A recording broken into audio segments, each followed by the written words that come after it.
effectivement, on a quand même pu voir qu'il y a aussi eu quand même des candidatures fantaisistes, mais la majorité de ceux qui sont allés aux élections, qui ont constitué des candidatures, savent exactement ce qu'ils doivent faire. La plupart ont approché les conseils. Vous l'avez rappelé ici que assez souvent, c'est les conseils qui les aident dans la construction de ces dossiers-là et parfois même dans le montage des dossiers de recours. Donc, je refuse qu'on gèle le propre. Mais la question qu'il faut se poser, je crois que eux qui sont les hommes de droit le disent souvent, à qui profite le crime?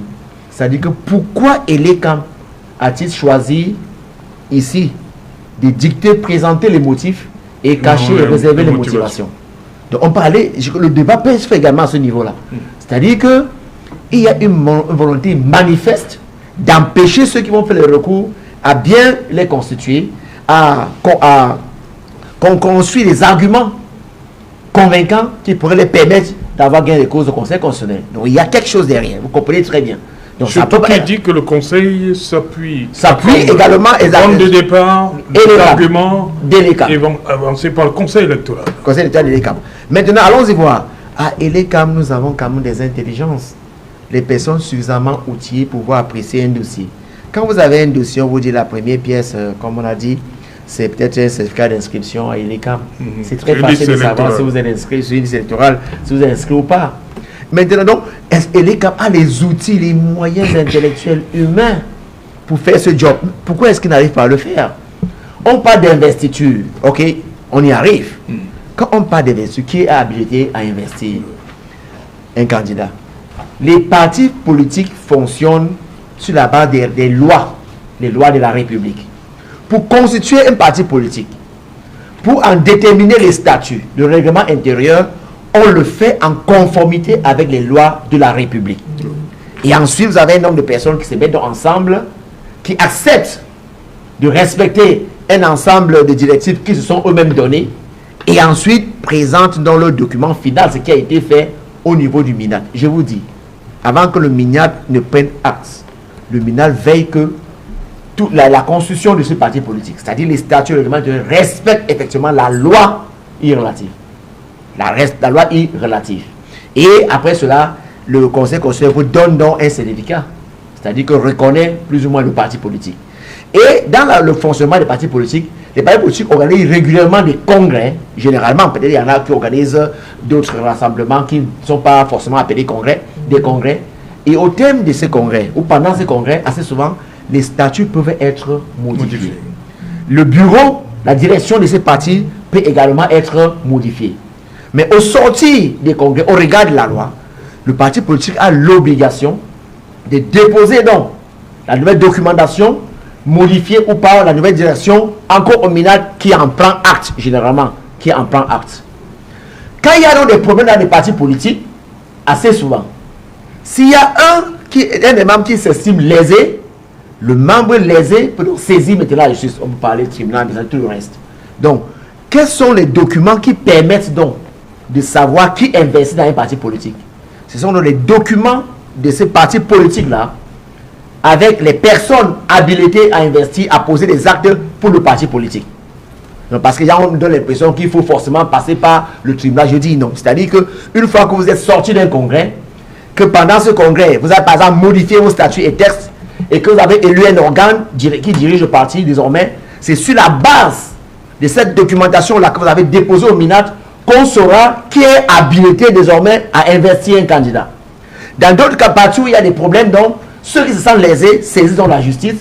Sur la base de l'adhésion de la justice, on sait donc désormais qui est donc habilité à investir un candidat. Mais pourquoi Elekam n'a pas pu, dans le cas d'espèce, apprécier dans les dossiers dans lesquels on parle de pluralité d'investiture pour savoir exactement qui était habilité à investir? Je prends dans le cas du Maïdem, le cas du candidat du Maïdem.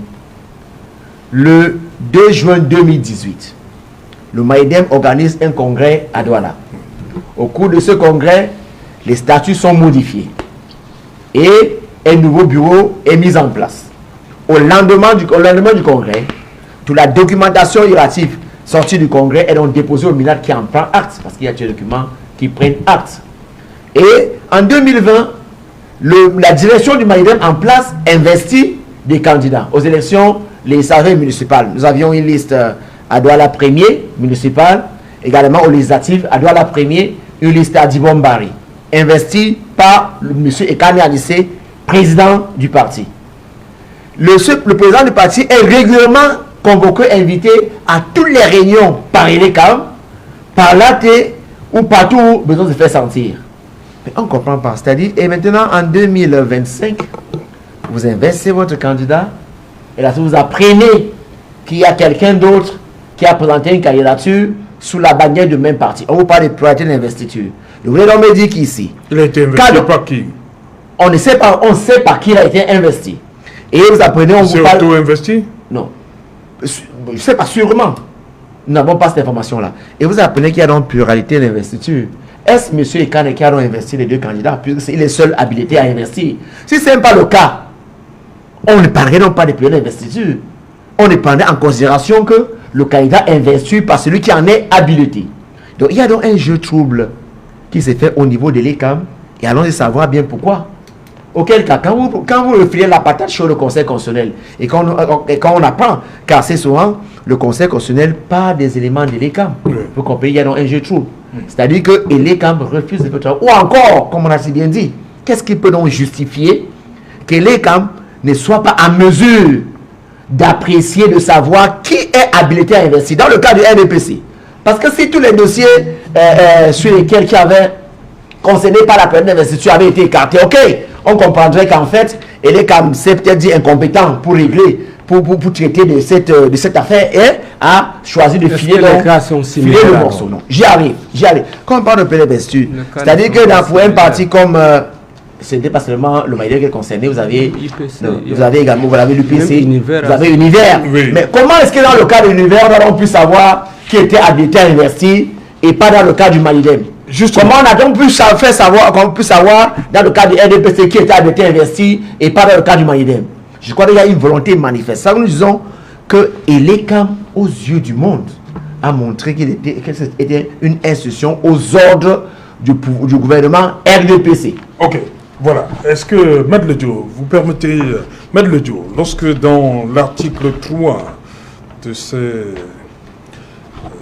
communiqué, le Conseil électoral a réuni à sa 3e session de plein droit du 26 juillet, l'article 3, alinéa 1, Élections Cameroun a enregistré les candidatures de 2 citoyens qui ne sont